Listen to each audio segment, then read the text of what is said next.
then enemies will then the meters will move more quickly, and enemies will act instantly. So enemies usually setting that speed means battles go faster and enemies get more turns. So I always it definitely reduces the tactics a bit. If you slow it way the hell down, it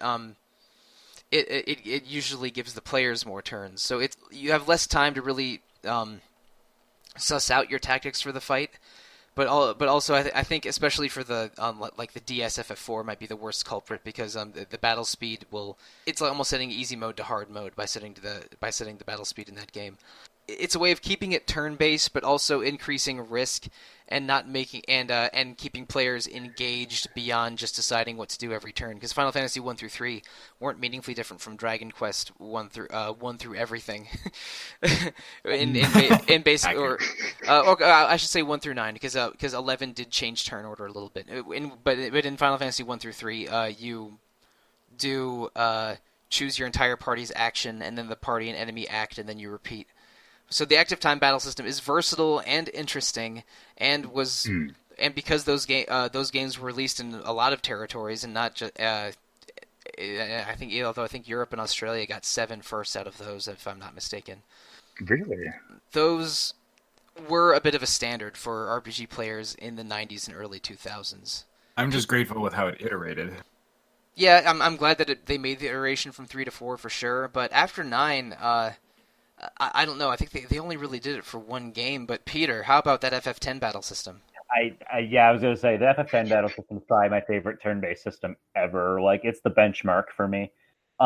So Final Fantasy X's battle system, which is also apparently known as the conditional turn-based system. Okay.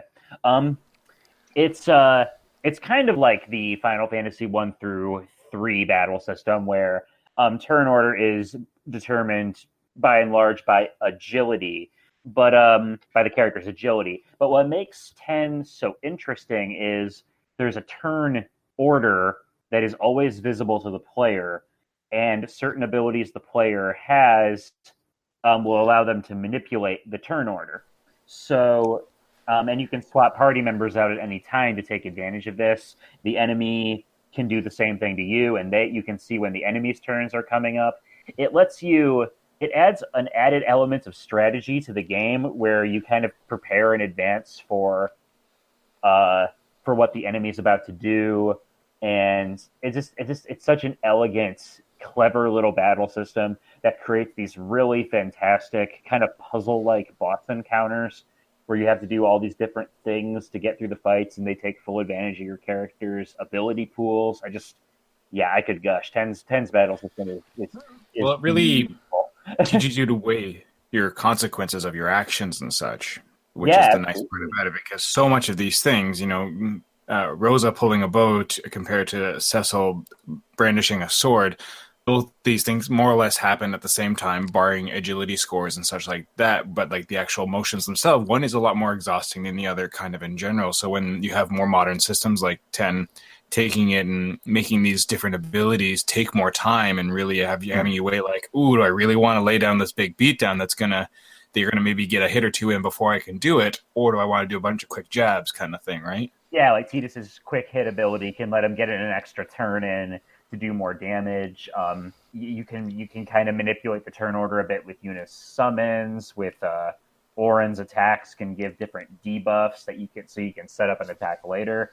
It makes slow and haste matter a lot too. Yeah. Haste is very important, and getting hit with a slow status in 10 can really screw you up.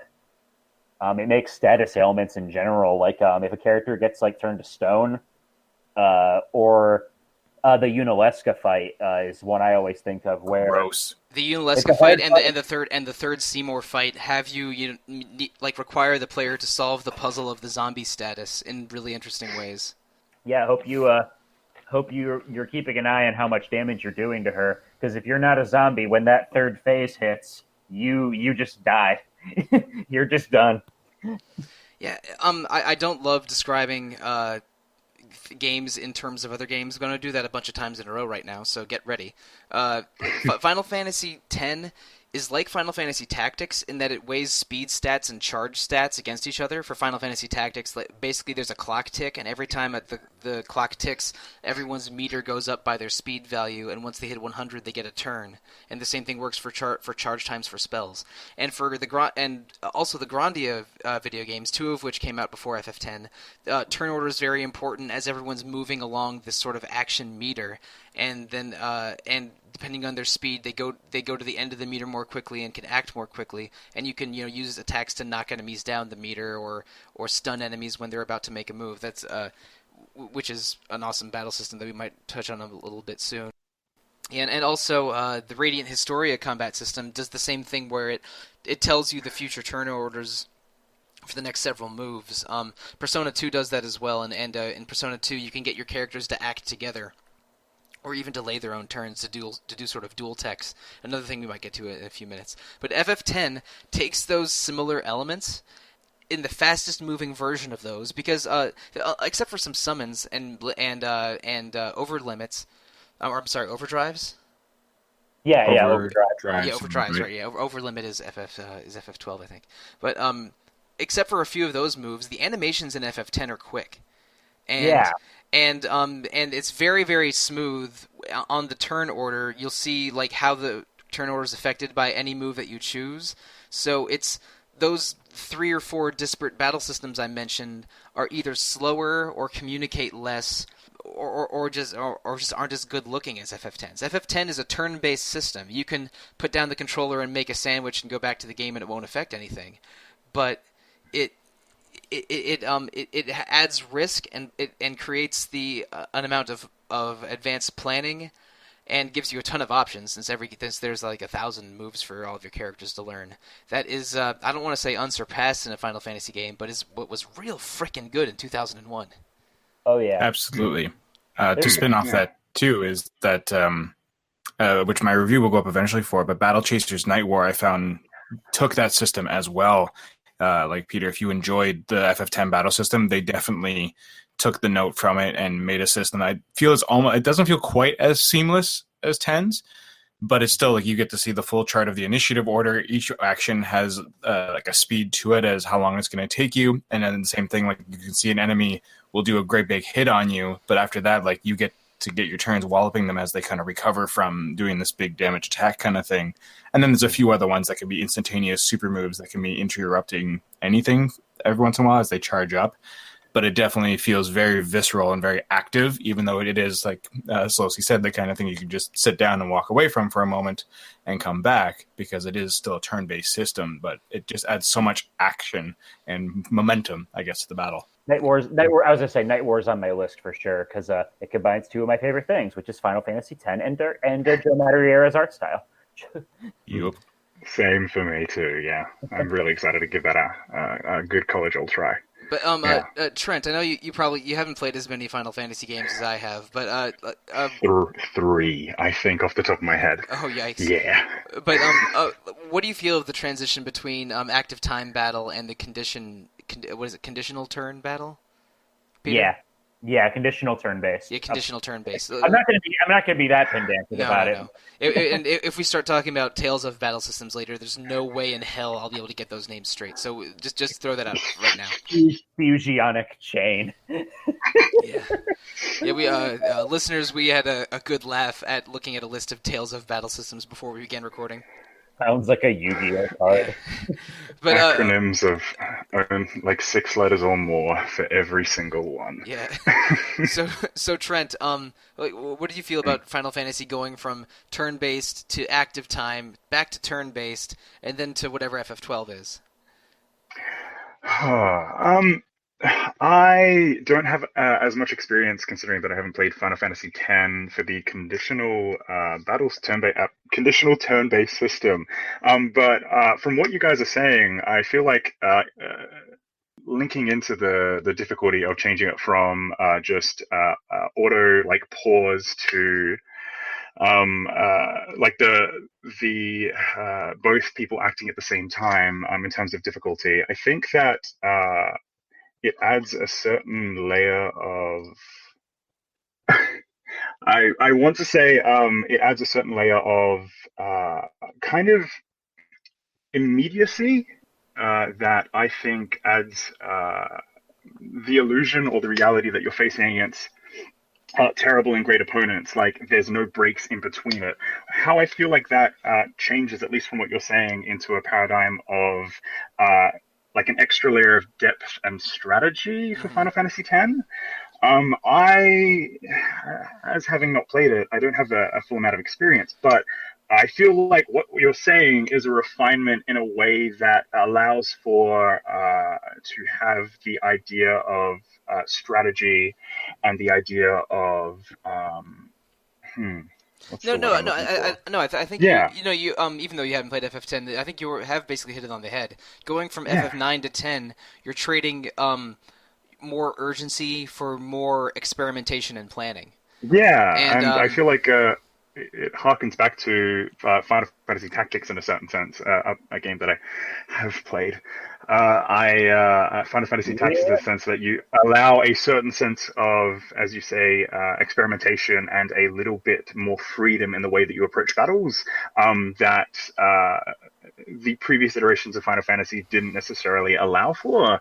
They were both still great battle systems and cooked well, but from what you're saying, and oddly enough, Final Fantasy X reminds me, it's a tangent, and as you were saying, comparing other games to other games is. But I think it's a little intellectually lazy, but sometimes it's a useful strategy.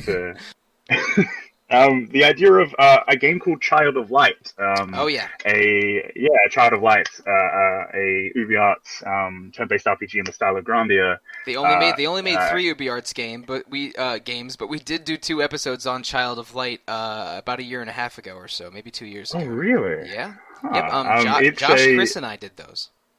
Oh, awesome! It's a fascinating. I guess it's in a similar vein. The idea of juxtaposing and changing turn order is something that also happens in Child of Light, though that's more based on positioning. I feel like Final Fantasy X allowed for... It opened the gate, I guess, for more games to be able to see that and to look at that and go, oh, this is something that we can do and change and innovate upon in other series, as you were saying for Battle Chasers Nightwar, Greg, and other iterations in the franchise. I think it just really opened up the complexity and depth that other companies, other franchises, and other developers could look at it and say, this is something that we should try to work with and innovate from. It's a good keystone reference. Yeah. As long as you're not Dragon Quest. As long as you're not Dragon Quest, which is the same all the time, ever. Final Fantasy X came out during the time when Square was still a trend setter instead of a trend chaser.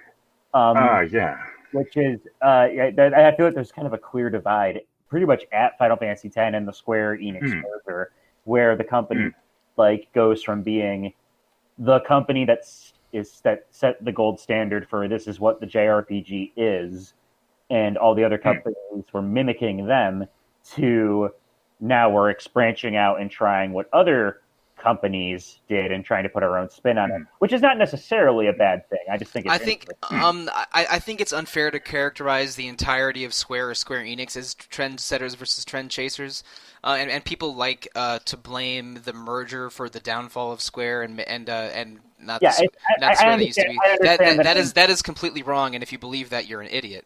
I understand that I am oversimplifying a little bit, but I'm not saying that this is like a hardcore fact or anything, but it's more like, I don't know, it's an observation, because you look at a game like FF12 after 10.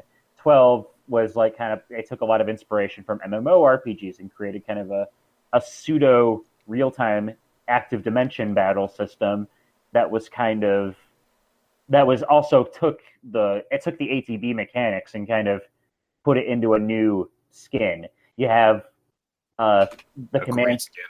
Yeah, I know. 12's battle system is really good, and it's even better in Zodiac Age now that they fixed it. Absolutely. I'll get that in Switch. It's for sure. And then 13 comes out, and 13, love it or hate it, it has a pretty good combat system that really lets you kind of have to have an itchy trigger figure and plan out your character's roles ahead of time, and battles again have this kind of puzzle element where you have to make sure you have the right setup for the fight. And then you come all the way finally to 15, and it's active cross battle, which I assume is referring to the fact that the combat is mapped to the 4 directional pad buttons. And then in that combat system it's a simple action combat where you hold down a button to auto attack and hold down a button to auto defend, but the attacks that Noctis will do is determined by the weapons equipped, your position relative to the enemy and your party members. But you get it. It's based on positioning, timing, the weapons you have equipped, and what direction you're holding the sticks will change what kinds of attacks are done in 15. So it's a simple system that's easy to come to terms with, but has a lot of hidden depth. And that got even more in depth. More than I probably exploited. Yeah. Once they patched in the playable party members, and they all have wildly different combat systems. Like Promptos plays like a first-person shooter. Ignis has these elemental specific daggers and is like lightning fast and has huge AoE attacks. Gladio is a big beefy boy with a big beefy sword. It's like they all have different combat styles, and it's super great and super varied. I love the fact that Square experiments with their battle systems. So don't get me wrong. Like, I'm not trying to be like, oh, everything sucks after the Square Enix merger. I've heard that argument too often to give it an ounce of time at all. Oh, it is utter nonsense, because I think that Square does a lot of really interesting things with their games. Yeah, they're always trying. Guilty of that. They're always trying to break some kind of mold with every new Final Fantasy game, and for a while, when it was the most popular RPG series in the world, and it might still be, I would say they were succeeding with that. But there's a lot of good in the different combat systems in the later Final Fantasy games. I mean, Peter, you would know better than me. Doesn't each iteration of Final Fantasy XIII basically remake the battle system almost? 13.2 has the command synergy system with the paradigm shifts, but 13.2 fixes a lot of little kinks, and also adds in like playable monster characters that add variety. And then do monsters use the same class system that the human characters use? They do, yeah. Oh, okay. They do. Huh. It's so basically each monster in 13.2, this is a weird tangent, but each monster has its own like set class and set of abilities. And you plug one into one of your paradigm loadouts. So in that one, you have 2 permanent party members and 1 monster you can swap out with each of your paradigm loadouts. It adds another X layer of strategy. Plus, they fixed the way abilities load, so it's so you don't keep getting abilities canceled for no good reason, like in the original 13. Yeah, which is a bit of a frustration. One of the marring points of that battle system. Yeah. They were still figuring it out, but and then unlike Child of Light, which is really just an appropriation of the Grandia system, canceling moves is less a feature and more of a bug in 13. It is. Sometimes things just don't work in the first version of that system. And there could be the difference between victory and defeat in Final Fantasy XIII, specifically for some of the boss battles and the later fights that you have, just with general mooks and general enemies that are out in the wild. That could be a bit frustrating, yeah. But once you get to 13.2, it's like all hunky dory, and smooth line, yeah. Honestly, I think Lightning Returns this system is I think Lightning Returns in general is like super underrated. Like the story is absolute nonsense, but the game is great, and you kind of have to just admire the batshit craziness of it all. But they took the Dress Sphere system from 10.2, which is already kind of a which was already kind of a prototype of the 13 battle system, and they combined the two. So now you switch Lightning's outfit to give her new superpowers, and it's great. It's like dress up the RPG, and I love it.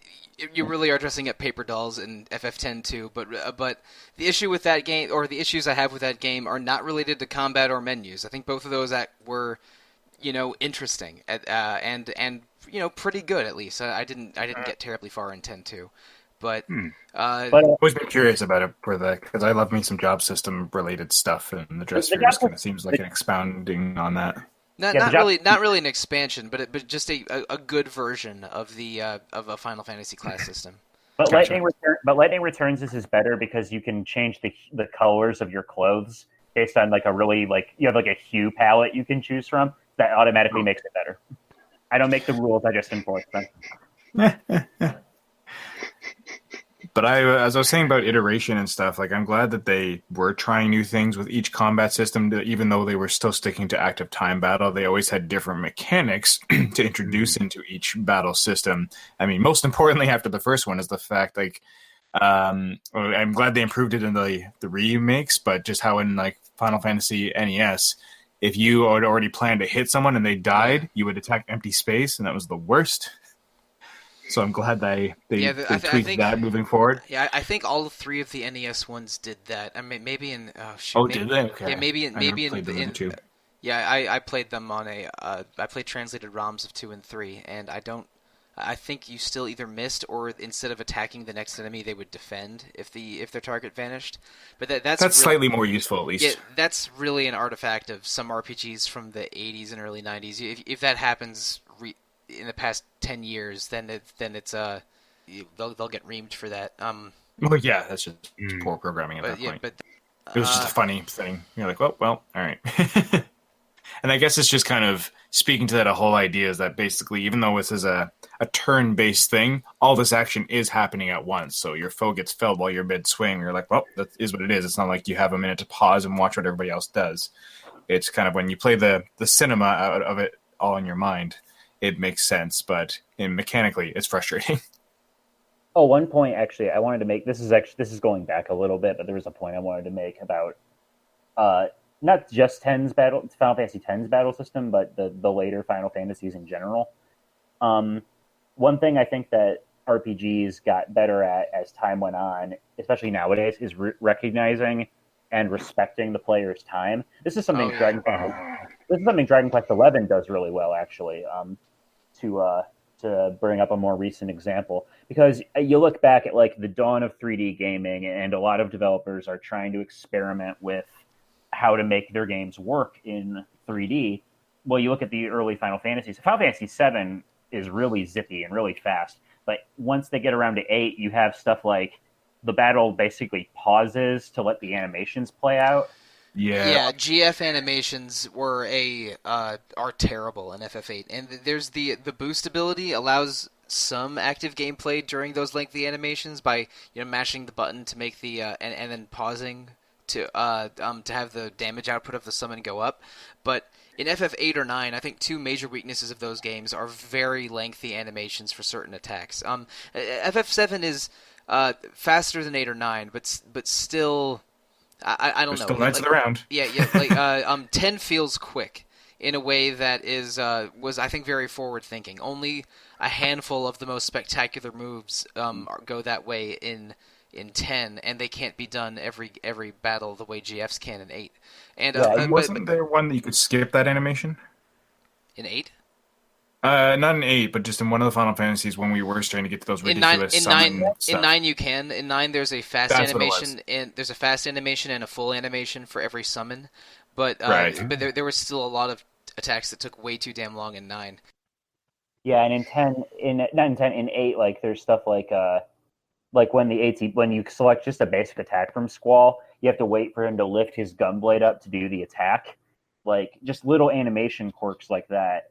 Yeah, which is neat. They're trying to give character and flesh it out, I get, but yeah, as you said, it doesn't respect player time near as much. It adds up to a lot of wasted seconds, which in the moment might not feel bad, but when you add it up over the course of a 40-hour game, it's like you've got a chunk of time where you're not really doing anything. I think it's almost a platonic ideal that FF10 hits, but if you have a turn-based system that feels fast-moving, that is the ideal, and having animations be brisk and menus sensible help that a lot. I think Persona 5 does a brilliant version of it, since you go from menu to menu with just a few button presses on the face of the controller, and attacks are fast in that one. I think Disgaea 1 was a game changer in that, or I should say Disgaea 1 to 2 was, because in Disgaea 1 you could not turn off any battle animations, and they get insane in that game, but every Disgaea after one allow you to switch animations on and off, which I don't think I would have been able to play as much Disgaea as I have in my career without that feature.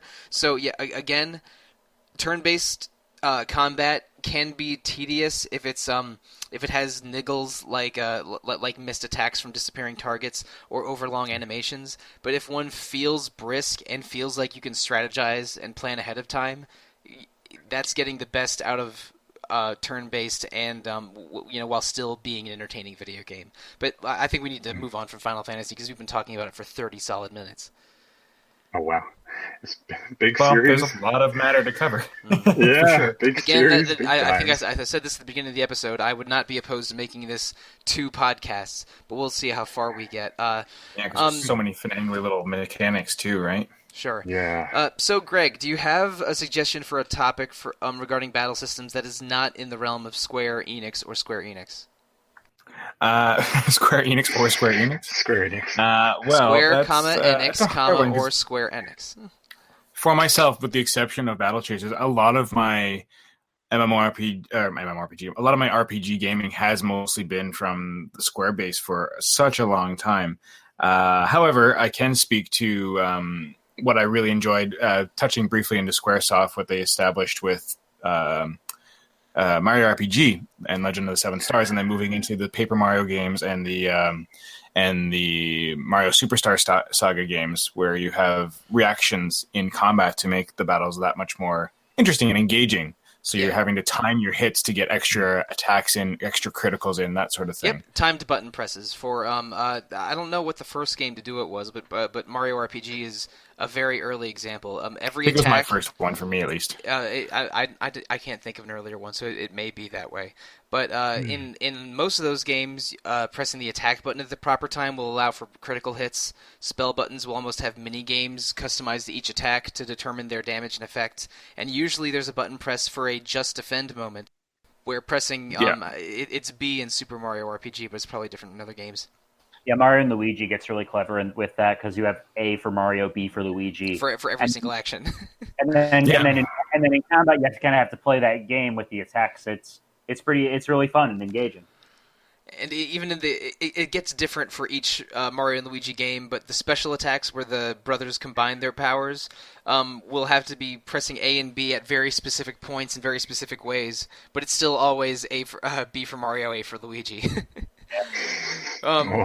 It gets real weird in maybe my least favorite one in Partners in Time, when you have each Mario and Luigi with Baby Mario and Baby Luigi riding piggyback. And you have to press A, B, X, and Y. Each corresponds to a different character. Each one defends against a certain kind of attack. Interesting strategy, but that sounds tedious. Yeah, so if you have to block attacks with hammers, you got to press the baby buttons. If you got to block attacks with jumping or dodge attacks with jumping, you have to press the brother buttons. It gets real complicated in that one. But there was a subset of the fan base that was wondering why Partners in Time didn't get a remake when Bowser's Inside Story did, and I'm just like, have you played Partners in Time recently?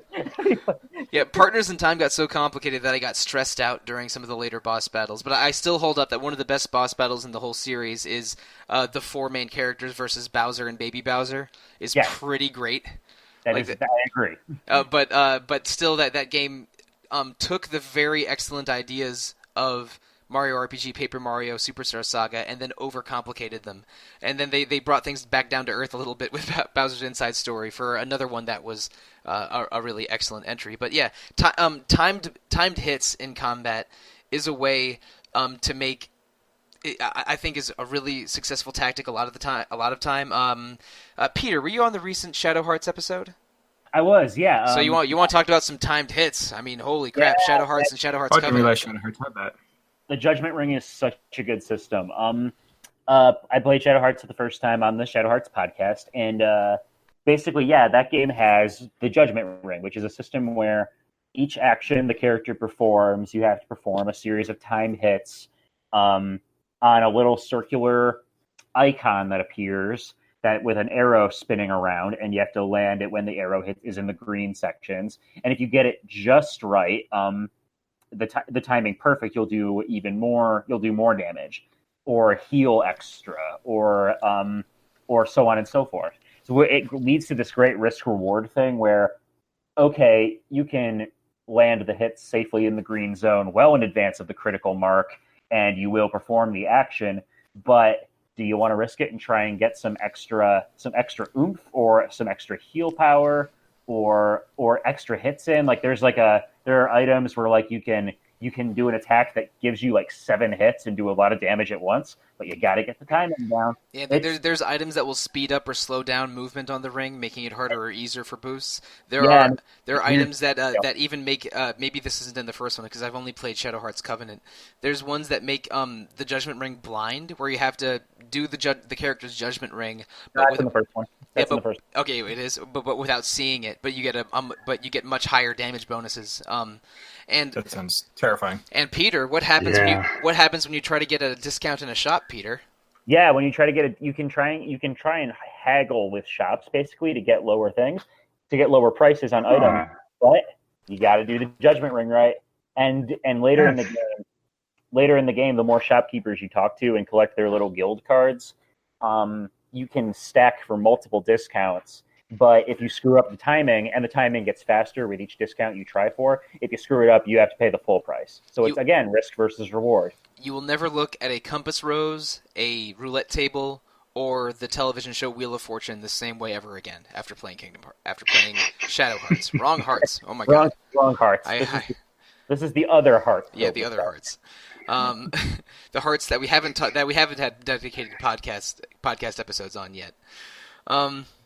But yeah, timed.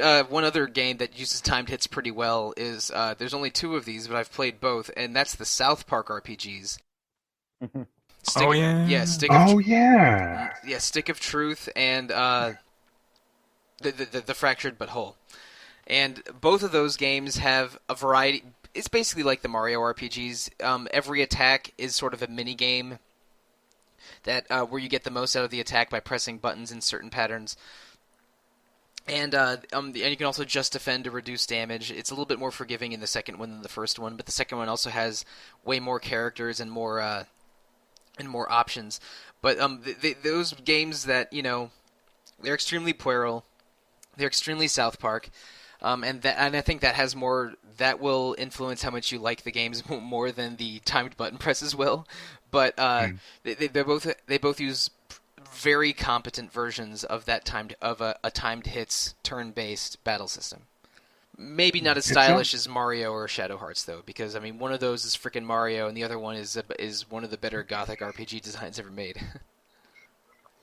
It sounds like with the points that you're bringing up for both Shadow Hearts and the Mario RPG that the time-based systems, it sounds like they're really tactilely satisfying more than anything. It adds a certain layer of it registers in your brain, like when you successfully directly do that input, it's rewarded in the game, and it sounds like adding that to an RPG just makes it, I guess, all the more satisfying to play. That sounds really interesting, just in general, to know that that's there on the table and that's a reward that you can achieve as long as it's based on you. That's fascinating, yeah. Yeah, it just gives the players an extra level of engagement in the gameplay loop of, and when I say gameplay loop, I mean something that a player repeats over and over the course of a game. Yeah, like the basics of combat in an RPG. By adding an extra layer of engagement to the gameplay loop in those games makes combat feel like less of a chore, and those it usually won't make it feel fast moving like a Persona 5 or a Final Fantasy X, but it does at least give you the player extra stuff to do. But sometimes it goes a little too far. There's a PS1 RPG that I used to like, but I don't think I ever want to replay, and that's Legend of Dragoon. I was going to say, I was going to bring that up because I think it had some active. Oh, it does. Input. Every single action in the game, other than including I think using items, has active input. You basically have to play a Guitar Hero song every single fight, and when you add that to the random encounter rate being a little too high, and the game being fairly lengthy already, it's 4 discs on a PS1. I think that takes timed hits a little too far. I wish that game had fewer timed hits. Everybody has Seven's Blitz. Yeah. But yeah, well, yeah, that would be much better, honestly. God, yeah, if everything was a fighting game input like Blitz, I would love that. Like people were complaining about the fighting game, mini game in Persona 5 being too hard. That was like I beat all of those in the first try. It's like, oh man, that playing terrible SNK games for a decade prepared me for this moment. But yeah, but Legend of Dragoon, Legend of Dragoon, not a bad game, a very cool game in a lot of ways, but too many timed hits made everything feel tedious. it made everything feel way too slow, and I think that's the dark side of a timed hits battle system. The one thing I did want to speak also to the credit of the Mario sagas of various games for their timed hits and such is the added element of strategy that also goes into initiating the fights and timing your hits to try and land on enemies so you can start the battle getting a hit and getting the upper hand. I love that aspect of those games, that was giving you an advantage for manipulating those mechanics. Yeah, that was not true of Mario RPG, but from Paper Mario onward, they did do that, and it was excellent.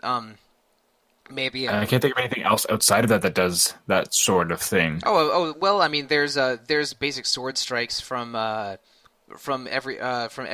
Persona 3 onwards. You can do get an initial hit on an enemy by striking them with your weapon. Oh, cool. I've never played Personas. So. Dragon Quest XI does that, but the older Dragon Quest games do not. I'm sure there's more that I'm not thinking of. Yeah, but I'm sure there's some out there, but they're not exclusive to it. But it's a really nice element of adding to that strategy because you can even still try and get the extra time hit when you're in there as well. Yeah, but it's pretty common, at least the past 15 years, for getting an option for the lead character getting a sword strike to initiate combat for an extra few points of damage. I think most of the Breath of Fire games do that, but maybe not all of them. I cannot remember now. It's been a while since I played 3 and 4, which are the only two I have played. And I've played 1 and 2 briefly. The older ones have random battles. It might be just the last couple. Gotcha. Battle Chasers also has where you can interact with enemies on the field in dungeons, and you can initiate battles where they have status effects on them and such, and sometimes some damage, depending on which dungeon ability you use. But it's not quite to the Mario mechanics of actually jumping on the enemies. It's just nice that they introduced the classic Mario mechanic into it and made it useful in combat. All right, so timed hits. There's a lot to talk about there. Let's see, Peter. What's another game or game topic that you think we should bring up regarding battle systems for this episode? Well, okay. Well, we can. I think one thing we'd be good to talk about is another phenomenal turn-based system. This is one that's been really popular among RPG circles especially recently, which is the press turn system that was introduced in Shin Megami Tensei 3 Nocturne. And later refined in the Persona series with the Once More system. Right. Would anyone care to elaborate on this particular topic? Okay. Now they handle it slightly differently in Nocturne, Digital Devil Saga, and Persona. And Persona 5 does it pretty meaningfully differently from Persona 3 and 4. But basically, whenever a character does an action, if they score a critical hit, or if they hit an enemy with their weak point, then they get a bonus turn. And then and every character has an opportunity to get one more bonus turn. So like in Digital Devil Saga, you have 3 characters on the screen at once. You can't get bonus turns forever. Each character has a shot to get 1 bonus turn, if that makes sense. And so if you hit with only critical hits or weakness hits in one round, then you get 6 moves. But conversely, if you hit the enemy and there's no effect, like if you hit them with something they're strong against, or if you miss, then you lose an extra turn. And if an enemy and the same thing goes for the enemies. If the enemy hits you with a character's weakness, they get a bonus turn, or a critical hit. And as such, when you play those games, getting the maximum number of turns possible is your goal. Most of the time, is your goal every round. And if you lose a turn or use the wrong attack and hit an enemy with an element they're strong against, and these games will have typically, between 9 and a dozen different elemental attacks and attack types. And especially since Nocturne and Digital Devil Saga are fairly difficult turn-based RPGs, things can go south very quickly if you use the wrong move or if an enemy gets a critical hit. not the older iterations of this system, Nocturne, Digital Devil Saga in particular, really emphasize player preparedness and memorization. You want to know the enemy's weaknesses. You want to be aware of the strengths and weaknesses of your own party. In Nocturne, you have a fair degree of customization for your for the main character. It's not like super little. Some of it's a little RNG based. And for your party, it's insane because you're basically collecting demon Pokemon and you got to catch them all. Yeah, you got to catch them all and you got to fuse them all. And in Nocturne, it's like this hideous blood sacrifice that I love. But basically, in those games, especially where a single voided turn can make or break the battle you're on, and it's sometimes it's just all down to the RNG, but it's also something you can mitigate by being prepared for the fight ahead.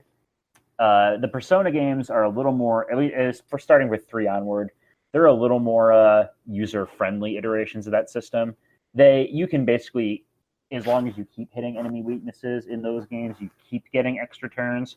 Whereas in Nocturne, you will just eventually you run out of turns. There's like a finite amount for that round that you'll eventually burn through. Yeah, in DDS, each character can generate 1 extra turn, so the maximum number of turns you can get in one round is 6.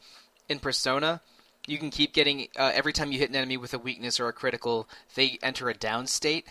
And you can keep getting, as long as you keep knocking enemies from upright to down, you can get turns over and over until the entire enemy field is down, at which point you get to use a finishing move called an all-out attack. Which are amazingly satisfying to follow. Oh, yeah. So for Persona 3 and 4, you're trying to knock enemies down with their weaknesses and get the all-out attack. In DDS, you're trying to maximize your own turns and hopefully don't miss or get blocked, because then, one missed attack could mean a party wipe the next turn. And in general, the Persona games are much more forgiving. They put more options and more power into the hands of players, and less opportunity for random chance. But Nocturne is famously unforgiving that way.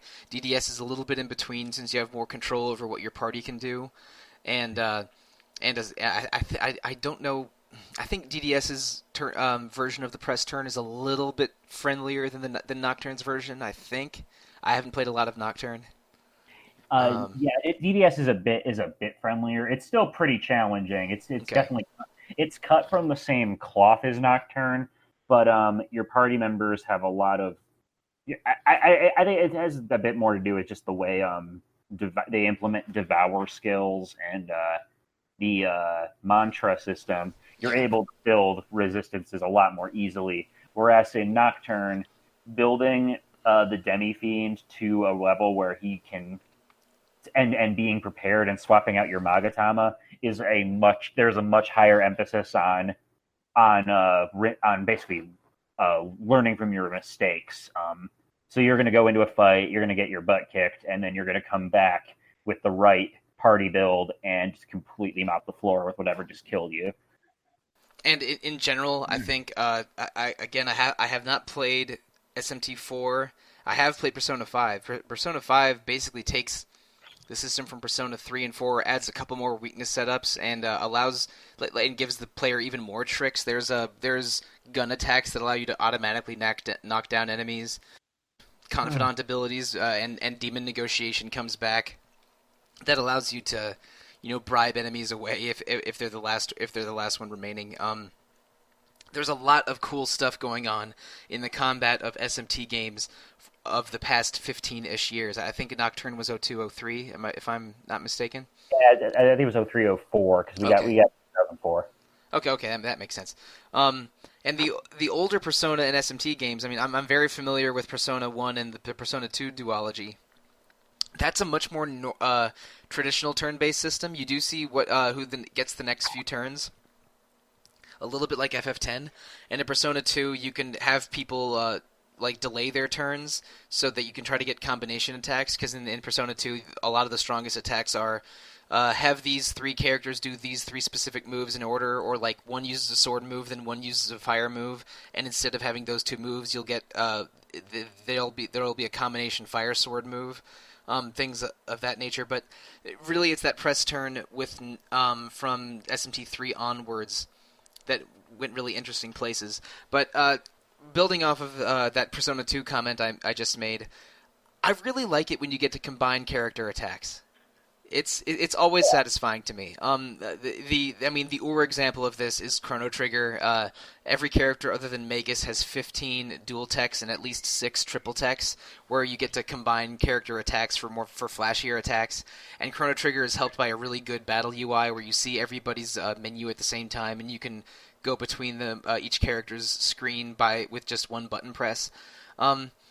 And we have a couple of other examples listed here. Do any of you guys have a favorite sort of combining ability RPG battle system? For me, I think Chrono Trigger is the typical one I've done as well. I haven't played many since then. I mean, there's definitely the nice change about it is that you can definitely get games where you can synergize skills and you can see how one character will play off another if you use X ability in this one afterwards. But when it's dependent on what party members makeup you have, to get these different special attacks that can, when you have Frog and Marl combined to get even better healing, or Ayla and Chrono together to get this like really awesome every enemy hit attack kind of thing. It just makes those relationships between the characters and their fighting styles matter more. Yeah, and in Chrono Trigger, I think it's pretty special in that almost every character has a bunch of these combination moves, where in games like Persona 2, it's more dependent on the different attacks characters have. And in Chrono Cross, there are some dual attacks, but there aren't nearly as many as Chrono Trigger. And that game has Jesus, what, like 40 characters for a character count in the 40s. So it's not always easy to figure out what characters have those combination attacks. Recently, Dragon Quest XI does a pretty good version of it. Every character has a bunch of pep powers, and sometimes a pep status is easy to reach. So you'll discover a few dozen combination attacks basically by accident, and you can find out how to execute them in a menu once you've unlocked one, or once you have the skills to perform one. I dabbled a bit with Lost Sphere, I believe it was, and it kind of harkens back to that system as well a little bit with, again, certain allies will work together to execute attacks. I mean, even the demo version of it, they are quite unapologetic in showing cross slash off, essentially, Chrono and Frog's signature move. X slash. I think any game that has one of these has to have an X slash. In Dragon Quest XI, unusually it's I think a couple characters can do it. The one that you see in the story is from Sylvando and the 8th character, but there's that game is a cross slash too. I didn't play Lost Sphere, but I did play I Am Setsuna, which in both those games do wear their Chrono Trigger influence on their sleeve. I think a big problem with Setsuna is that there are far too many texts and dual texts. Like in Setsuna, they really, really emphasize it, but it gets to the point where there are so many combination attacks that aren't noticeably different from one another that they stop being impressive. And it's gotcha. And there's some, and the leveling system in Setsuna was also really weird. It wasn't a bad system by any means, but it's one of those things where it's good because Chrono Trigger did it, not like it's good in its own merits. Was it the same way in terms of discovering them too, like where it depended on who you're using in battle or together? You had to equip basically Setsuna's version of materia to learn certain texts, but like every piece of equipment and whatever would have these add-ons. Yeah, it's been a while since I played this game, and I don't remember most of it. But basically, it doesn't take long at all for you to unlock the texts that come with that gear. And by the time you're done, you'll have like this super long list of like different combinations that, again, like they're not appreciably. Most of them aren't appreciably different. You get like the Setsuna version of Luminaire, the Setsuna version of Cross Slash, and so on and so forth. That's disappointing. Yeah, too much of a good thing. Well, hopefully they can continue to iterate. I'm not sure Lost Sphere did much or not. The Suikoden games do a pretty good version of these, but there's not quite as many. They don't really define gameplay the way they do in Chrono Trigger. But the two main characters, or I should say the three main characters of Suikoden 2 each have dual text that are very nice to unlock. There's every Suikoden game has I forget what it's called. I think it's like a beautiful men attack, where three characters that are sort of considered handsome, if you have them attack in succession, they do a pretty boy sword attack or something. I forget exactly how. I know that Victor's one. No, Flick is one of the heroes that does it in Suikoden 1. But I think it's really satisfying whenever this is in a game. Again, Chrono Trigger is my all-time favorite RPG, and if it seems efficient, like if the dual attack feels better than two separate single attacks, then I always like seeing these. I can't get past Frog Squash in Chrono Trigger. It is my favorite tech ever, to see a gigantic frog just squash enemies. That is probably one of the most satisfying things that I've seen in gaming ever, as like a 16-year-old. Step 1, never heal frog ever. Get his health way down there. And step 2, once he's down to around lower than 10% HP, just frog squash all day, baby. Yep. Maybe throw a gold satisfying factory. Maybe throw a gold stud on him, so you don't have to huff ethers every single battle. Maybe. Absolutely, yeah. But with like Divinity Original Sin and Divinity 2 Original Sin, the seconding, I can't remember what the second one's called, how it works, but you can combine spells and abilities with the environments in a lot of meaningful ways. So it's not quite like a dual tech, so to speak, but it's very tactical in terms of like combining abilities. It's in a similar way. I don't know. I know it's not dual techs. I mean, a dual tech is sort of is combining powers for a simultaneous attack. In Divinity Original Sin and Divinity 2, it's more spell interaction and environmental interaction. One mage throws out oil, the other mage ignites the oil into fire. A game I'm playing right now, actually, Shadows Awakening, does a thing. Just to go briefly into what that game is about, you're a demon called a Devourer. And you consume the souls of warriors to basically make those warriors into your puppets. And legit. Yeah, and the Devourer can only interact in this shadow dimension, and you need to have puppets interact in the mortal world. So basically, you're consuming the souls of warriors, and you use them like Pokemon, where you have a party of warriors and you switch between them.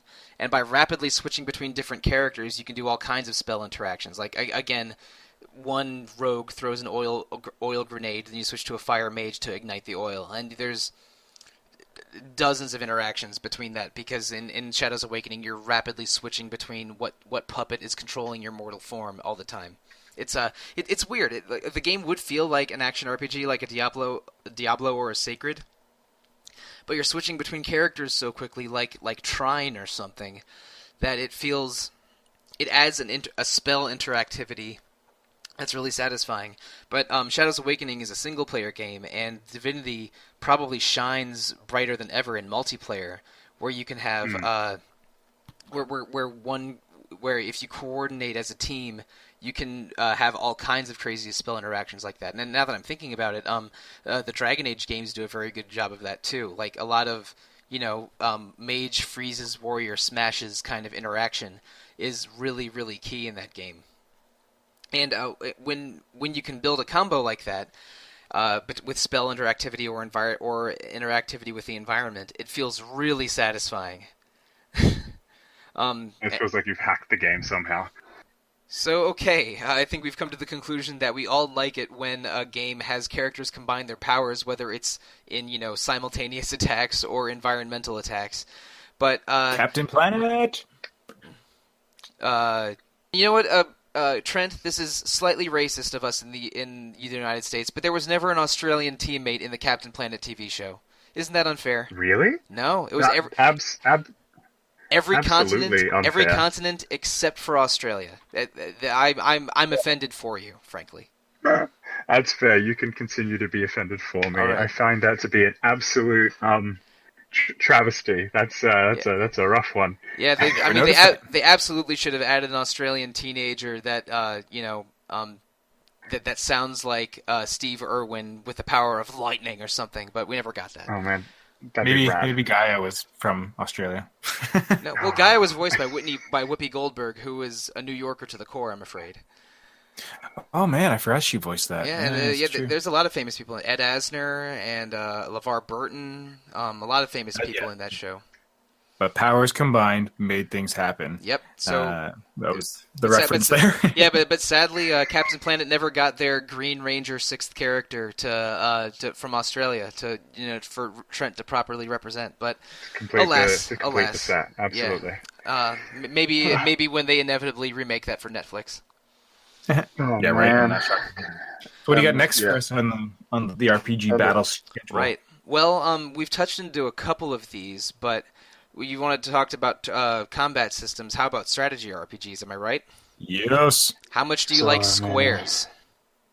I like squares. Love them. A lot. Partial to that particular shape. Squares are ergonomically pleasing. I mean, I started playing chess in grade 4, and from then on, seeing games like Ogre Battle Tactics Ogre and Final Fantasy Tactics, I was just like, I get this. I want that. I want to play that. Absolutely. I had a very similar experience when I was younger. They're rhombuses and they're rectangles. I mean, who doesn't love squares? But anyway, games like Final Fantasy Tactics, Disgaea, Fire Emblem, Tactics Ogre, Vandal Hearts. Well, we're only talking about good games, so. Rude. What about Vanguard Bandits? I've never played Vanguard Bandits. How about Sayuki Journey West for PlayStation 1? That's a forgotten grid-based battle system. And was it Onimusha Tactics or whatever? Was another one, I think. Yeah, Onimusha. Yeah, Onimusha did have a tactics game. I assume that one was squares. There's also a Suikoden Tactics. There was the second of the two South Park games is on a grid.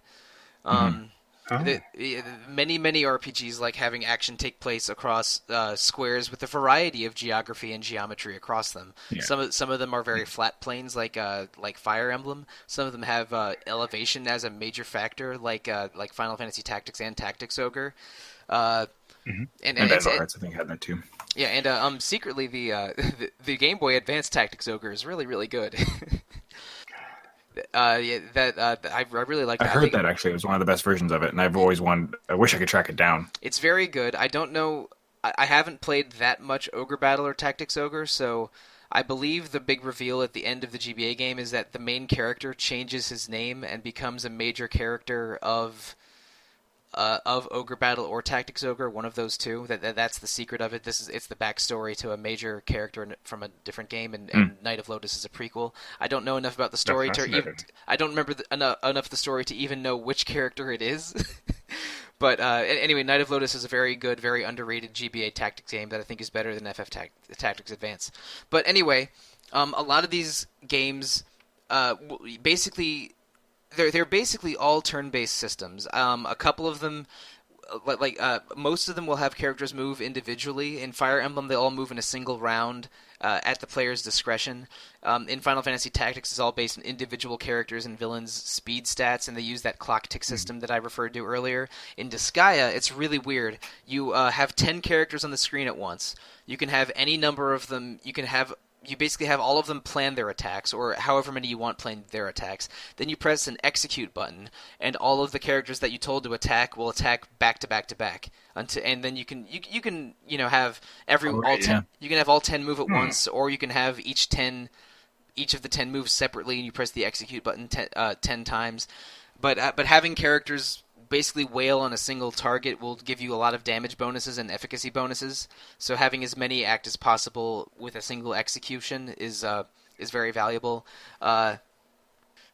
Ogre Battle, they move in squads, and it's not quite on a grid system. It's over the map, and then the battle itself kind of happens in a grid. But again, you don't have tactical control in the battle itself. It's just the arrangement of your units that's the tactics. Yeah, but also on the map is not really a turn-based tactical system. It moves in real time. But the Tactics Ogre games behave just like FF Tactics, with individual characters moving separately. Correct. And the Quest team, Quest is the name of the company that made Tactics Ogre and Ogre Battle, was absorbed into Square in the 90s, and then they went on to make Final Fantasy Tactics, Vagrant Story, and Final Fantasy XII, among a few other things, I think. Thank you. Yeah, so FF Tactics has its roots in Tactics Ogre, and sometimes Tactics Ogre is even called like sort of a proto Final Fantasy Tactics by fans, which is a very fair. It's a very fair comparison. Absolutely. So I just went on a mini rant on several grid-based games that I've played. Trent, do you have a particular favorite or a standout tactic or a standout feature of these grid-based systems?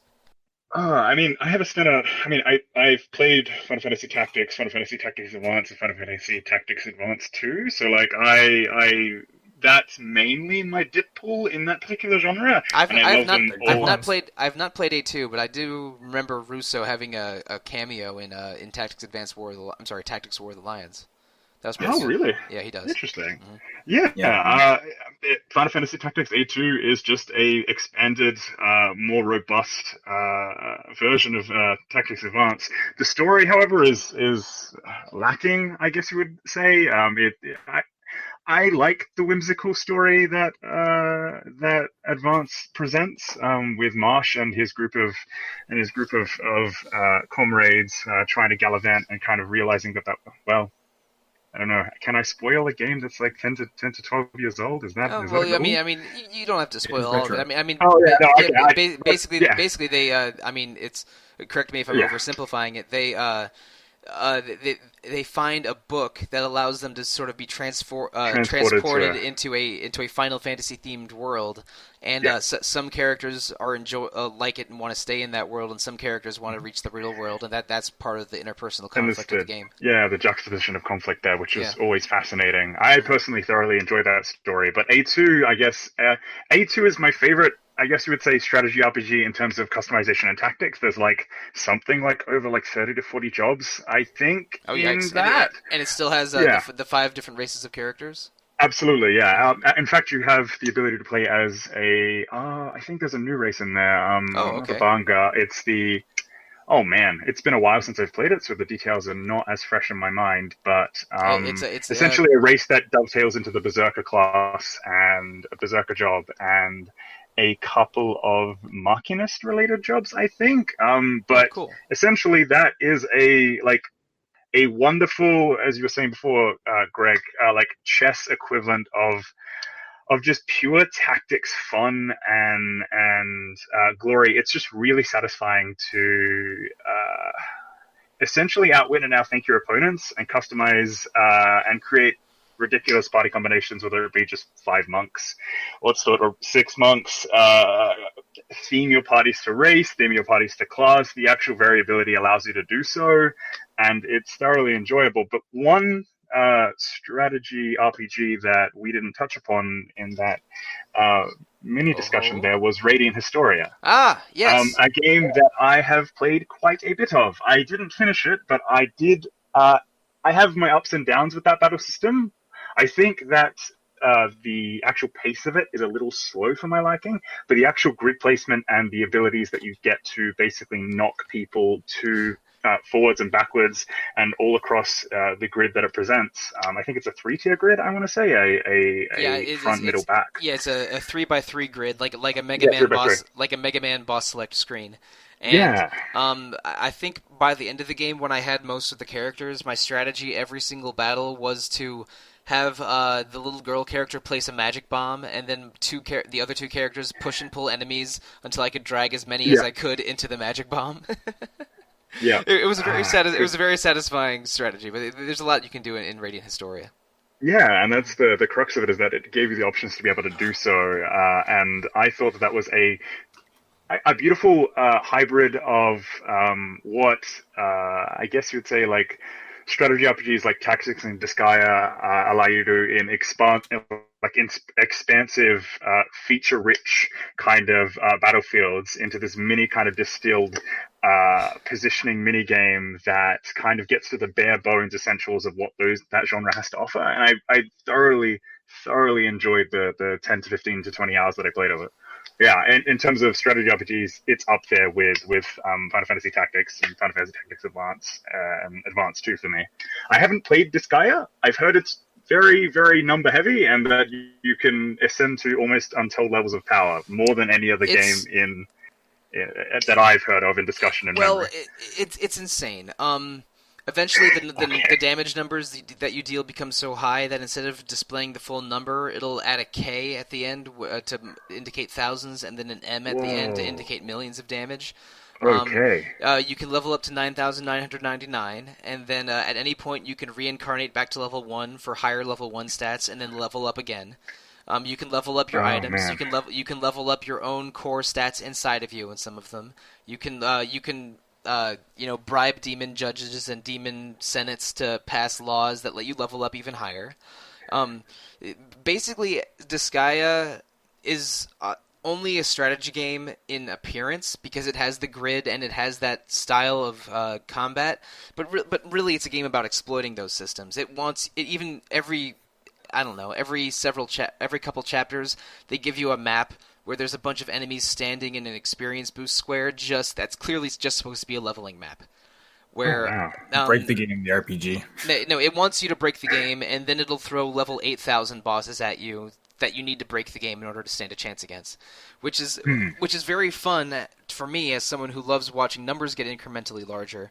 But also, if you're really into strategy games for the strategy and you want those sort of chess matches instead of a game where you can build super mega characters and then reincarnate them to make them uber instead of mega characters, then play Fire Emblem instead of Disgaea. Fire Emblem. That's why I bounced off Disgaea. Yeah, I think the story in Disgaea is pretty good in Disgaea 1 and 2, and then gets sort of progressively worse with each game from there. I haven't played Disgaea 5, but Disgaea D2, the sequel game for PS3, I thought was very below average for what Disgaea is. So I haven't played a new one in a while. But on the other end of the spectrum of strategy RPGs is Fire Emblem, where the maximum level is, I believe, 20 in most of in the older games, and then perhaps 30 or 40 for later ones. In Fire Emblem, you'll have multiple characters. Your army can get I think most Fire Emblem games have you recruit more than 40 characters, but the most you'll have on screen at once is in the 15 to 20 range. And those games are really about, instead of you can't really level up your characters most of the time because you're generally moving from chapter to chapter with a set number of enemies. But sort of building your army, managing experience, and trying to survive and put your army in the most advantageous positions possible is the strategy of Fire Emblem. There's a weapon triangle and often also a magic triangle where swords are strong against axes, axes strong against lances, lances strong against swords, and similar patterns for magic and unit types. Like archer characters are good against aerial units, and characters with heavy weapons like halberds can deal extra damage to mounted units. There's a lot of mini systems in place, and just creating as many advantages possible, and positioning your units around the grid, and having your cavalry scout ahead, your infantry that deal more damage to soak up as many enemies as possible. There's a lot of tactical strategy in Fire Emblem that is unrelated to character customization and building super units, and that's the appeal of Fire Emblem to a lot of people. Now, there are ways to make your units super powerful in Fire Emblem, especially later ones, basically from Sacred Stones onwards, but it's a more pure strategy game than a Final Fantasy Tactics or a Disgaea, and that also appeals to me to a degree, but I enjoy both the excess of Disgaea and the purity of Fire Emblem. I can go both ways. I love front mission system, especially in front mission. I think 3 and 4 both did it, but 4 is the one that's most freshest in my memory, where it kind of has, I guess now thinking back on it, a bit of a sort of dual tech kind of system, because it's still your standard strategy game. You've got giant fighting robots instead, though, and you're moving them around, and you can customize their parts, their weapons, and the pilots themselves gain skills based on what kind of wands they're piloting and what kind of weapons they use. And as they unlock these skills that will trigger during certain conditions, sometimes if you can kind of put a friendly unit behind you. So if your machine gunner's up close and the other guy still has action points, the sniper will get a sniper shot off that kind of works in tandem with the extra damage you're doing as well. So you can kind of combo your characters up that way. And I always liked that And then it makes the whole, especially with using firearms and missiles and stuff too, line of sight matters a lot, very similar to like in XCOM Enemy Within and such like that. Having line of sight be a factor now with more modern weaponry, which is not as much an issue with a lot of like the traditional fantasy tactics games where it's just get up, beat them down. It matters a bit with archers and maybe with lancers, but not so much else. And I like that extra element of strategy. And you want to talk about a game that has pilots and mecha, and a game that has pure strategy purity and anime over-the-top excess. I mean, shoot. I'm amazed that I didn't even think about mentioning Super Robot Wars until now. I was just thinking of that exact same thing. I'm like, I played that game when I was younger. Yeah, the one about this over-the-top. Yep, only a handful of them have come out in English, but there are dozens of them in Japan. I know one of my friends imported all of the PSP ones. But they combine sort of units from several popular sort of space mecha series. Like, I know at least a couple of them have Gundam characters, Gunbuster characters, Mazinger characters, and Evangelion characters all in the same game. And combining the right pilot with the right mecha conveys bonuses. There's all kinds of secret nonsense, and all the special attacks are, fill the screen with missiles and lasers kind of nonsense. That's very but it's also a very hardcore strategy game. There, the one that I played, and from anecdotal conversations with other people, these are hardcore strategy games. They're very challenging. They sometimes there are maps that you just won't make it out of. And it's made for both hardcore strategy fans and hardcore mecha fans. That, like, when it all comes together, it's amazing. But it's probably harder and riskier than a typical Fire Emblem game. Which is, again, Fire Emblem's signature mechanic is that once a unit dies, it's permanently gone. And so Super Robot Wars is even more extreme from an anime perspective and more extreme from a strategy perspective. But Peter, and there's that other one. So yeah, Peter, you've been a little quiet. You were just on a Fire Emblem episode with me a few weeks ago. Yeah, I was. So what do you like to get out of a strategy RPG? Do you like the excess of Disgaea, the purity of Fire Emblem, or somewhere in between, like a Final Fantasy Tactics? I kind of like it somewhere in between. I'm not really too big into strategy RPGs. I like the idea of them, but in execution, I find, because I'm the kind of gamer who likes exploring worlds, so limiting my interaction to the game with to a chessboard. Explore this chessboard. It's like, not quite my bag, but I do like strategy. I like strategy games, and I enjoy the kind of the tactical elements of these games. Units just so and planning out. I kind of like the political intrigue of games like Final Fantasy Tactics and Tactics Ogre. I find those stories to be fascinating, and the gameplay suits those stories. And I liked the Fire Emblems where I could get invested in the characters and the world. Well, have you played Ogre Battle, Peter? I have not played Ogre Battle, no. I've only played, I have Let Us Cling Together. I loaded up on my Vita. That's the only one. Ogre Battle, I find, is, I don't know, it's arguably a happy medium of those two in some regards, but it's not like as in-depth as an interactive, so it's not like you're wandering around, first-hand, like in like a Skyrim or even top-down like any of the Final Fantasies exploring the map, but you still have a big, large map to explore where you can find hidden treasures, you're liberating towns and all that sort of stuff, and then you go into your more little tactical battle, but again, it's not like you're really controlling the battle, so it's very different. Like, I can't think of any other game, though, that really combines those two elements. Ogre Battle is a little... Peter, Ogre Battle is a little bit like Bahamut Lagoon, in that you build units together, but instead of each unit being attached to a dragon, each unit is sort of just a standalone thing, and you move around. Leader, and that's it. You move around a world map for every chapter. That is not really a grid. It's and you can explore parts of the world map, and you get bonuses for visiting certain areas at certain times. But it's a bit of a hybrid strategy game. Tactics Ogre is very much in the vein of a Final Fantasy Tactics. Ogre Battle is kind of Bahamut Lagoon, kind of real-time strategy like a Warcraft, or maybe like a Final Fantasy XII Revenant Wings. But it's its own weird thing. I like. And let's not forget Heroes of Mana, or Is that the one? That was the Yes, Heroes of Mana is the strategy flavored one. Children of Mana was the roguelike one, and Dawn of Mana was the terrible one. But they're all kind of terrible. all three were kind of terrible. Yeah, so maybe don't play any of them. Than that, when you're talking about that Mana debacle. Yeah. We'll get there. Mana Apocalypse. We did have an Encounter of Mana episode about 2 years ago, which Derek, Rob, and I were on, which was a little sad when we talked about the attempted revival in the 2000s. I like the look of Shadows of Valentia for 3DS. That's the remake of Fire Emblem Gaiden. Mm-hmm. That I feel like that would be the kind of thing I'd get into. But it's just it's too many games. I haven't played that. I like Fire Emblem a lot, and I've played about half of them, but again, too many games. I haven't played it myself, but has anyone here played Project Cross Zone? I was going to bring that up. Oh, yeah, the robot stuff. Anime as heck. Well, no, I mean it's not really anime. Well, yeah, it is anime, but it's Namco and Capcom just going ham. But you set up your teams in pairs, right? So Cosmos can team up with Dante, and it's great. Yep. Exactly. Okay, No arguments here. That sounds sick. That sounds great. And more just mean anime in terms of like giant explosion abilities and combos out of the ridiculousness and yeah. Wait, Peter, do you mean this game stars Dante from the Devil May Cry series? I was really trying to say it features Dante from the Devil May Cry series.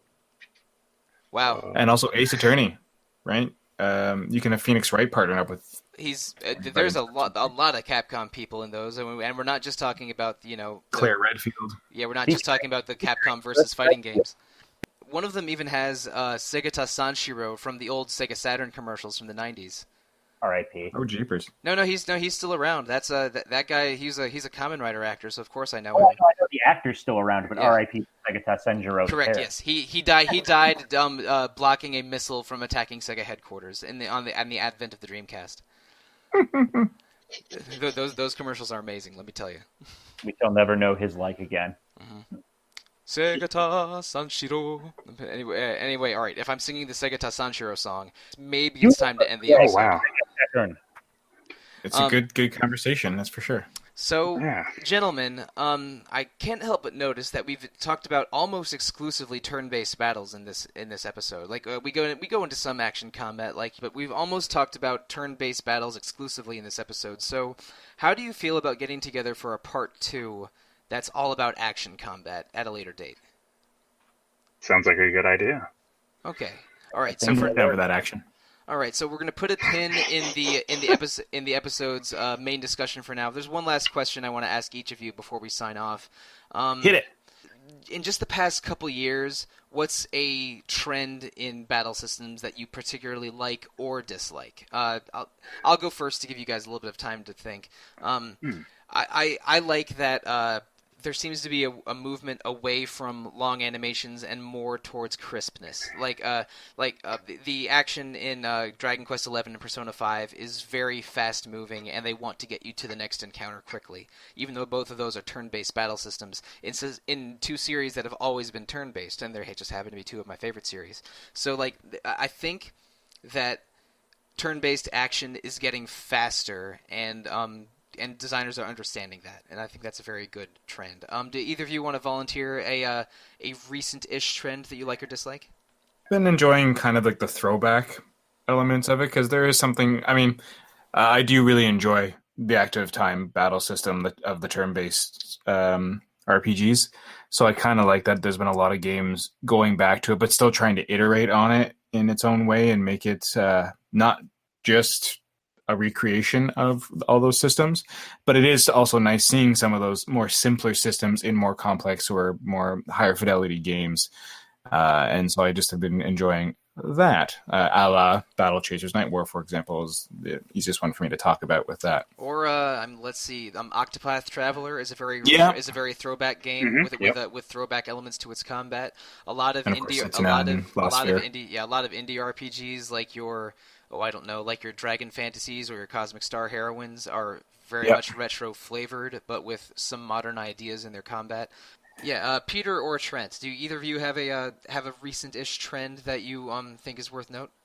It's just fast forward options. Oh yeah. Oh yeah. These have been added to a lot of recent re-releases, and it's a godsend. Like in games like Bravely Default implemented it, Zodiac Age implemented it, the PS4 ports of FF7 and FF9 implemented it, which means the that 3DS port of FF8 of the 3DS port of Dragon Quest 8 has it, and it's awesome. yeah, and when they inevitably put FF8 on PS4, it'll fix one of the biggest problems with that game. It's like it really is. It's a big time saver. I think it's indicative of the fact that companies are willing to embrace their traditional conventions that their fans enjoy and remember fondly, but also respect the player's time a bit more. It was a really nice addition in like Bravely Default or when you equip Diabolos in Final Fantasy VIII.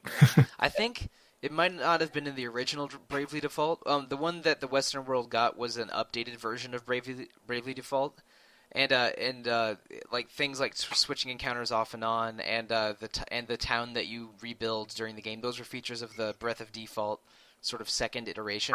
Breath of Default. Yeah.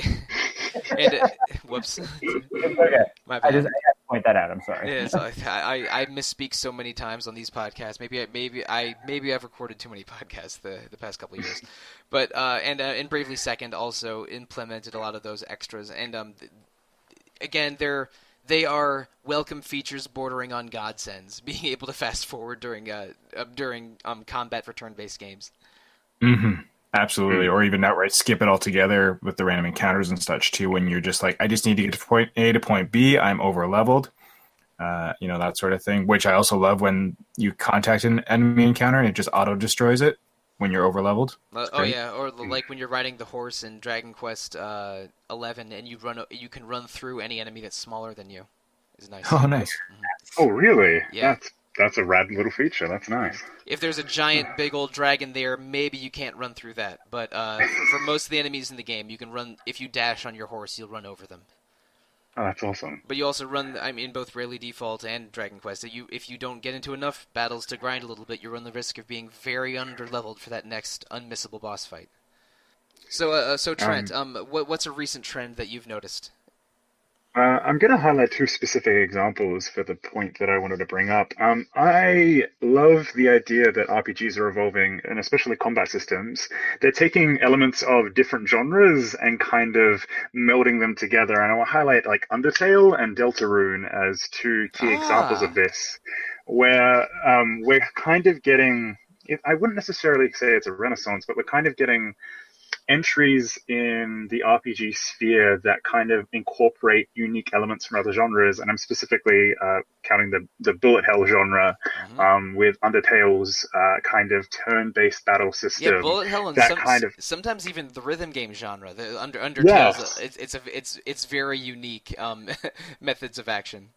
Absolutely, and I'm really excited to see a little more of that as the years go on, and also what's already been produced. I think that finding new ways to express combat in RPGs is an interesting thread that I think developers should continue, because, I mean, we've seen turn-based RPGs and action RPGs follow the keystones of core game design for years on end now, and I like to see, like, innovation in ways that is unexpected, and I think that those two games specifically highlight how you can do that. And yeah, it's something that I enjoy. Yeah, Deltarune is a very, very new thing. That sort of opening chapter of Deltarune. That I don't know if you want to call it. I don't know if you want to call it a full game or a demo or whatever. But no, it's chapter 1, but yeah. Yeah, that came out just last month. And Undertale was a 2015 game. I'm really interested to see what how Undertale influences the next generation, because it was a very popular game that fostered a very big community quickly, and a lot of the community are young people. So what do you think? I mean, just imagine the kind of indie RPGs we'll see 5 or 6 years from now for people that were rabid fans of Undertale. I think that's a very interesting future to think about. The large majority of that community will not be as talented as Toby Fox, but but seeing how popular Undertale is and how influential it likely will be, I'm interested in looking at a post Undertale world of indie RPGs. Yeah, that's the key thing, is that, yeah, the indie RPG sphere I want to see keep on growing and expanding, because that's where I kind of see innovation in a widespread net for different genres more often than not. And yeah, it's, as you say, a very interesting world to maybe come about. But yeah, that's my singular point. All right, thank you so much, Trent, and thank you so much, Peter and Greg, for joining us on this Battle System episode. And thank you so much, listeners, for joining the four of us and jab about battle systems for more than 90 minutes. This one's long-ish, but I'll allow it because I thought we had some really good discussion in there. So again, I think I do want to do a part 2 of this. I think we're going to have one focused on action RPGs and action combat. In 2019 sometime. I don't know exactly when, because we basically planned that in the middle of recording this, so the planning hasn't even occurred yet. But I think that we've done enough for today, gentlemen. How about you? Agreed. I would agree. All right. I'll take those semi-committal mutters as agreement. Listeners, next week we are capping off 2018 with a year in review episode. We have not recorded it yet, so I don't know how it's gone yet. And following the year in review, we are in 2019. And so far in 2019, we know that Kingdom Hearts will be the game journal for that month. So please expect 2 Kingdom Hearts episodes in the month of January. So great. Peter, I think you and I both will have to be on those episodes. I'm excited. I'm looking forward. Very much looking forward to it. And we have some Retro Encounter ideas floating around for January and February, but they all, other than Kingdom Hearts, they aren't quite nailed down yet. So I'm not going to say anything for sure beyond Kingdom Hearts 1. But listeners, if you want to email us and ask us about the games we're playing next or anything at all, please email retro@rpgfan.com. That is the easiest way to reach us directly. You can also comment on RPG Fan's message boards, visit the Facebook page, visit the RPG Fan Discord, look at our Twitch streaming schedule, which is on the front page of RPG Fan. We also have Instagram and Twitter and all kinds of things. All of those are on the RPG Fan front page. There are 2 other fine podcasts that we also host on rpgfan.com. Greg, you were heavily involved with one of them as a co-host of Random Encounter. And, sure am. And Rhythm Encounter is currently on hiatus, but they're we know it's popular. We're listening to the cries to bring Rhythm Encounter back, and I don't know. We'll see what happens with Rhythm Encounter. It's very high on my list of things to do. Yeah, me too. I've tried to revive Rhythm Encounter with Marcos multiple times the past year or two, but we'll see what happens with Rhythm Encounter. I do not call it dead yet. But listeners, unless you're dead yet, please review us on iTunes or Google Play or however you are listening to us. We value and love all feedback that is directed to us, and we read everything that is directed to us. And let's see. Before we sign off for real, let's share our social media presences. Peter, how can listeners reach you? If listeners want to reach me, they can find me at IHaveFury on Twitter. Look for the blue-haired Persona icon. I don't think that's ever going away. And you can also email me, peterT@rpgfan.com, with any news inquiries or just other questions you may have. All right, Greg, how can listeners find you? People can find me on Twitter at Greg Delmage, on IMDb as Greg Delmage, basically anywhere as Greg Delmage. And Trent, your turn. Yeah, you can find me on Twitter at Arkodo17. That's ARKODO 17. Yeah. All right, and you can find me on Twitter as @TheRealMonsoon. I am Monsoon on the forums, Monsoon Mike on Discord, and I also have a second Twitter at Evoker4Dogs when I get a little weird. Or at least too weird for regular Twitter. Mostly it's Japanese superheroes. Summoning dogs? Not exactly. It's a scene in Persona 3. It's attached to his collar. It's an evoker for dogs. But I did not know that. Yeah, you mentioned that you hadn't played Persona, so I didn't figure that was a reference you would get.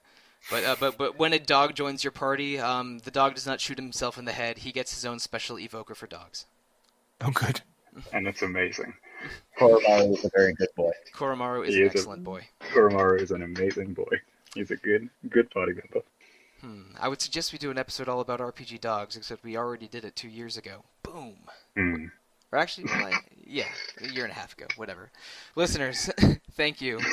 Good night. Thank you. Thank you very much.